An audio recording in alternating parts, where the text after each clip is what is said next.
I'm here at West Coast Plaza, and behind me are two OG Polestar owners. We've got Jefferson and Kason. Can you please introduce yourself and tell us how you got started with the Polestar 2? I'm Jefferson here. I think you've probably seen my other video with Daren the other time. I'm a die-hard Volvo fan. So Polestar is an offshoot brand of Volvo, and when it came, or at least when Volvo came out with electric vehicles, the only sedan shape that they had was Polestar 2 lah. So naturally, this would have been the car that I've gotten. And just a quick intro, this is a long-range dual motor of the model year 2022. So it's about 2 years just before the latest facelift that you see with the Polestar 2 over here that Daren is driving. And I guess I'll pass over to Kason to introduce himself. Yeah, sure. Okay.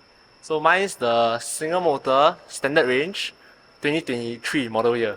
So differences are a smaller battery and one less motor than Jeff's car, of course. And similar to Jeff, I've been a Volvo fan since young. So choosing this car was essentially a no-brainer, I guess, especially when at that point of time the pricing was very similar to Tesla and I had a heart towards this more, I guess. Yeah. So I guess one way to tell the difference for the Polestar is to look at the figures at the side. So I guess probably the camera has to come closer here. So as you can see for the latest Polestar 2, this is the long-range dual motor with additional power, so that's 350 kilowatts or approximately 470 horsepower, and the battery capacity is 82 kilowatt hour. And if you look at the earlier version, so this is the standard range single motor, the power is at 170 kilowatt or about 230 horsepower, and the battery capacity is 69 kilowatt hour. And one difference you might see is actually the pre-facelift, they still write battery electric vehicle on the sticker.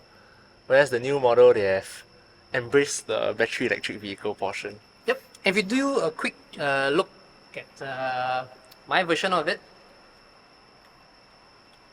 you'll notice, even though this is the long-range dual motor as well, similar to the newer one, the horsepower rating is slightly lower, 50 kilowatt lesser, and this is about just 400 horsepower, 70 lesser than the newer one. And the battery capacity is about 4 kilowatt hour lesser than the newer one as well. So what it means is more power, longer range, and more fun. So that's pretty cool. I want to thank again the Polestar, the Wern's team in Singapore, for allowing me to test drive their top-of-the-range dual motor long-range performance pack. And I want to just learn from Kason and also Jefferson. There's so many EVs in the market now. Like this year in Singapore Motor Show, they're launching at least 40 new models of EVs in our country. What's one thing that makes the Polestar very unique? For me, it'll be Polestar's design. Very few cars have embraced their EV-ness, in a sense, in terms of their looks and even driving-wise, the characteristics of the car. So for instance, on the new one you can see the new grille, similar to Volvo's one, they have covered up the fake grille effect and embraced that EV look. In terms of driving itself, I think Daren has a shared experience in terms of the one-pedal drive. Polestar, Volvos and Teslas generally have a better calibrated one-pedal drive experience, and that's something I value in the EV. So that's one thing that I think makes Polestar stand out, together with its overall shape, design, its perspective. I guess for me, I'll just keep it a little simpler. It has a very good mix of the new and the old.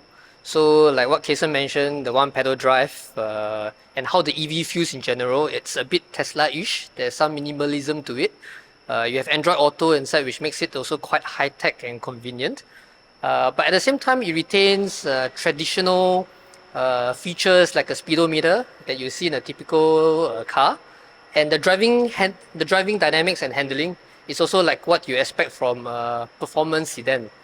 So I guess this is what you have, everything in a package, right for someone who's transiting over from an ICE car.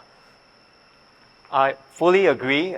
It is an easy transition from ICE to EV, and the single pedal driving in the Polestar 2 is the best outside of Tesla I've personally experienced so far.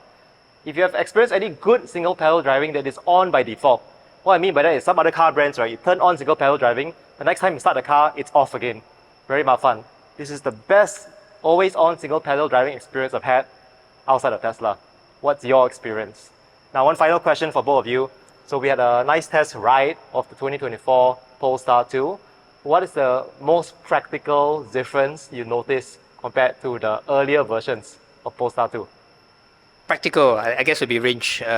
If you're like us, do run up to Malaysia quite often, you realize that you're barely meeting, or you barely have enough range to make it to KLCC from Singapore, with at least the current battery and power that we have. This slight bump up in battery capacity, I think, will make it a lot more comfortable to reach KL on a what's the term you call it? Single charge run. Coming from a single motor, I guess for me, I don't know whether it's practical, but I guess the added performance is very good, especially when it comes to overtaking. And also in Malaysia, I think probably shouldn't say this, but top speed is useful, I guess. Yeah. So yeah, I think that's a practical advantage to me. Thank you, Kason. You're right, because the original single motor, the earlier ones, the top speed 160 km per hour. The new single motor for 2024 is same as the dual motor, 205 km per hour. And again, Three-wheel drive as well.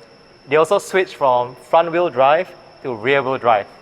So lots of improvements. I'm very glad to see good EVs are there on the road. Thank you so much again, Kason. Thank you so much, Jefferson. Thanks, Daren. Both of them, like Jefferson especially, brought me into the world of learning more about Polestar 2.